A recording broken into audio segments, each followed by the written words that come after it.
So in summary, Google Stadia is a beautiful mess. It's everything you hate about MMOs and games as a service launches rolled into a whole platform. But even in its current state, it delivers on such potential that it has the power to disrupt the market and empower game developers like never before. Yet I will not be buying any games from the Stadia game store unless it supports some form of crossplay, cross-save functionality. And until said time where that is the standard, I would not recommend that gamers jump into Stadia, but rather wait and test out the free version when it launches sometime in 2020. Google Stadia is not yet a masterpiece, but it gets better each time I am playing it, which is both exciting to see happen and a little bit terrifying each day. So if you just want to know my thoughts, there they are. But if you want to know more like how this compares to xCloud and ShadowPC, I hope you check out the rest of this video, which goes into more detail, as well as I share what I think Stadia needs to do to actually be worth it. So now let's dive in and review Google Stadia. If you're new to the channel and somehow Google is actually recommending this video to you and you happen to have clicked on it, welcome. Let me start by giving you some context about where I'm coming from with cloud gaming. And I, for one, welcome our new Stadia? overlords. I'd like to remind them that as a trusted TV personality, I can be helpful in rounding up others to toil in their underground sugar caves. I live here in Texas and have an amazing internet connection without any data caps, and that is very important. And I have actually been cloud gaming since June 2019 via a service called ShadowPC. Now, ShadowPC, if you haven't heard of it, is a PC in the cloud. I've been playing Destiny 2, Final Fantasy 14, Phantasy Star Online 2, Gears 5, and so many other PC games. ShadowPC is amazing and it works, but they are also expanding slowly, and it gives you a really high-end gaming PC in the cloud, and you can pretty much do whatever you want with that system, hands down. They really let you cut loose, which is a strength and a weakness of PC gaming. Now, we've actually teamed up with ShadowPC, and if you want to check it out and save $10, you can use the code DOWORK. Link will also be in the description if you want to try it out and see if it actually works for you if you're more interested in that. But beyond, obviously, that partnership, I love my ShadowPC. I've installed Steam, I've got my whole library there, and I can play my PC games. And if I ever leave Shadow or if they shut it down, I still own my games. ShadowPC has all the benefits of PC gaming, like I said, but it also has all the disadvantages as well. One day while I was playing Gears 5 in September, I had to go do some driver updates to get it to work right. Now, while that issue might seem pretty minor, it's always been a strength of console gaming for years where games just work. There aren't any extra steps that are needed.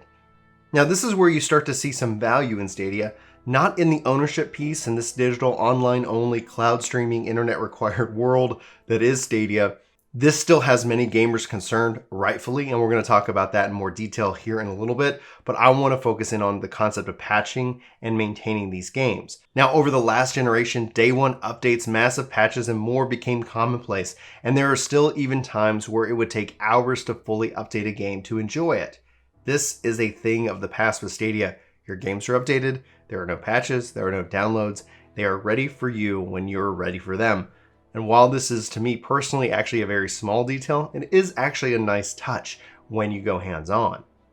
The other thing you need to know about me is that the power of the cloud and cloud computing when it comes to gaming is very exciting to me. I have been a software developer for a long time, and I've actually dabbled and built a few games myself from time to time. Now, every time that there is a new console generation, if you pay attention, you'll hear one message from developers when they're asked, how much power do these consoles need? To which they'll respond, as much as you can give me. When we look at both console and PC gaming up to this point, it's been this weird gap in power and technology, and developers usually end up developing for the lowest common denominator, with exclusives being the exception. Microsoft tried to solve this back in 2013 with the original design for the Xbox One, where it was connected to the cloud and always online, but gamers weren't ready for that future just yet, and along with their other PR blunders, Microsoft walked back that vision, but the damage was already done. So even if we move into the next generation of consoles, unless they require always online play, they're going to be very powerful, static machines. xCloud right now would be considered the best value and deal for gamers because it combines the games you already own on Xbox and Game Pass, which gives you the best of both worlds, the ability to play games across devices and having a library that goes beyond the service itself. But yet, even with its as an advantage, it's a hybrid in the group. It gives Stadia one advantage that it has yet to put on display. Now, I do want to take a moment to talk about the performance between PC, Xbox One, and Stadia. To be fair, Stadia is also gearing up to go up against the PlayStation 5 and Project Scarlet, so we're going to keep testing and doing updated reviews for you if you are interested. Be sure to hit that subscribe button if you haven't already so you can keep up to date. Now, jumping into Destiny 2 on Stadia is the best way to play Destiny 2. It combines the best from console and the best from PC, but when push comes to shove, the performance is so much better from my experience, which ends up translating just into faster load times. It is so easy and convenient for me to be able to jump into Destiny 2 right now on Stadia as opposed to PC and even console, especially console. Now, Digital Foundry has done a lot of really good work on their analysis of the system, so I'm actually going to point you over there if you want more detail on resolution and scaling from all the different games. Now, as a platform, even if Stadia isn't doing it today, it doesn't mean it won't tomorrow, and that's really the main advantage it has over PC, console, and xCloud at this point. It's the concept of unlimited power. It's the idea that you'll never hear the phrase console limitations again. It's the idea that it actually can set developers free to not have to develop to the lowest common denominator. And honestly, that's actually the biggest issue Stadia has right now. It has not been able to show gamers what this type of environment means for its games and gamers.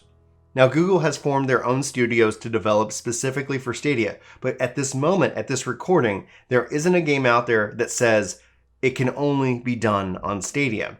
And that's what they need more than anything to start to change the minds and hearts about the service itself. It's also important to note that limitations aren't all bad either. It's also possible to find that giving developers almost unlimited power could end up proving to be a problem. In the past, it's these limitations that were in place that allowed developers to find unique and interesting ways to deliver their games to players. The risk here is that we see more and more games launch into the fatiguing MVP, aka the minimal viable product, model that we've seen a lot of games take on over this last generation. But beyond that concern, and obviously the slow rollout of decent uncapped internet, it's really on Google to show us what's possible on their platform and deliver the features and the games that will make its service stand out.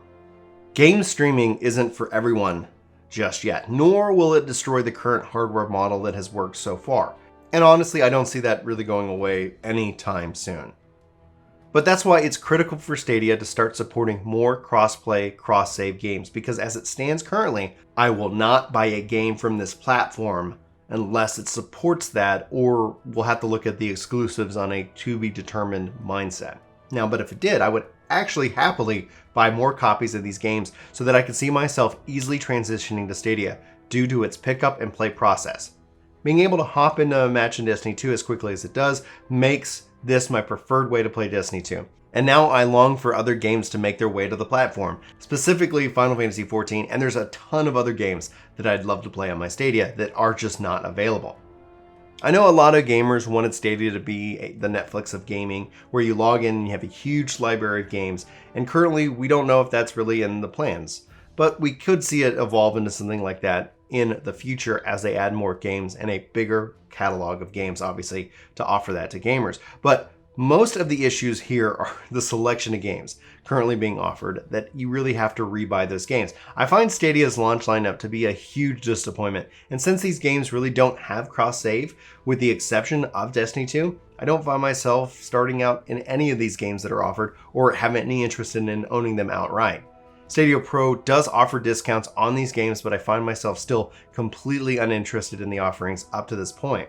Now, one of the things I actually don't hear talked about yet, and I'm wondering if we'll start to see more conversation about this rollout in 2020, is the concept of high-end laptops and other kind of gaming devices. I personally would love to see Stadia come to the Switch, and honestly, I would be surprised if that's not a part of negotiations that are going on. I don't expect it anytime soon, but when we look at these cloud gaming services where the hardware isn't necessarily what the issue is, I could easily see that happening. But the other side of this is that when you look at like high-end gaming laptops, I could see that becoming even more of a niche market than it already is, because I can go play these games like I have been doing all summer long and now on Stadia on much less hardware and technology. Personally, we just got a smart TV that's 4K a couple of months ago, and it's been wonderful. And I have my Chromecast Ultra hooked up to it. I had to go and actually configure the TV to be set to game mode for the Chromecast, and that did solve some latency issues that I was experiencing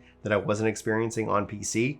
But beyond that simple little trick, I would love to be able to take that Chromecast Ultra and move it to my non-smart TV that me and my wife have in our room, just so I could play Stadia in there and have a Stadia app on the smart TV. That's where this starts to become something where it keeps expanding. Obviously, the limitations of the phones has been well documented at launch, but ultimately, when this becomes something that is across multiple devices, it's going to be an interesting value add, and it's going to be something personally that I'm going to be interested in seeing how it is watched, because at the end of the day, it's about the games, hands down. At the end of the day, if they don't have games that you're interested in playing, you're not going to even check it out when it's free. Why would you? Because there's nothing there to play. So it's really on Google to solve that, but I can see this also disrupting hardware markets out there in the future. Ultimately, we're going to follow this because A, it's a curiosity of mine, but B, cloud gaming has me so excited for what this could mean, especially for MMORPGs and games that I just really love to sink my teeth into. Now, in the end, Stadia at its current state is a beta. It's not labeled as such, which I think is really unfair to gamers and holiday shoppers this season. It's geared toward the 2020 holiday season, and it could be a real contender next year if they're able to highlight the power of an always online cloud streaming service for video games. But until then, we're just going to have to wait. Many gamers feel that Google is going to end up walking away from this platform like they've done with their other products that they have launched and abandoned. But personally, I don't see this happening for quite a long time due to what Stadia could mean for not just games, but also for other applications we have yet to see within both business and just personal use. It is beyond interesting what they've done technologically with this platform. And so I'm really excited to see how it plays out. They've invested billions of dollars into it. So it's not going to be anything they're going to pull the plug within 10 years or 20 years. However, if it is not profitable, if it is just having them throw good money after bad, yeah, it is a risk. Just like anything is a risk within business, but I'm personally okay with taking that risk right now. It doesn't necessarily concern me, but then again, I'm only buying games where crossplay, cross-save are actually in the works, so I don't feel like it's that big of a risk because it's more about my saves and my progress in a game than it is the 30 or 40 or 50 bucks that I might toss towards a game when it catches my eye. Now, my last and most minor of complaints at this point is really the Stadia controller. It's okay. But then again, I also have awesome controllers like this Elite Series 2 from Xbox. And that's actually really the coolest thing, is that I can use that controller on Stadia, but only right now on PC. Hopefully soon we'll see more support for more controllers with Chromecast Ultra and more wireless support for Stadia, thus making hardware agnostic in the whole approach. And that's the value that they're proposing. It's not the strength of the platform, which is its really compute power and what that could mean for games and development going forward. But that's the marketing push that they have right now. That's the PR move that they're making.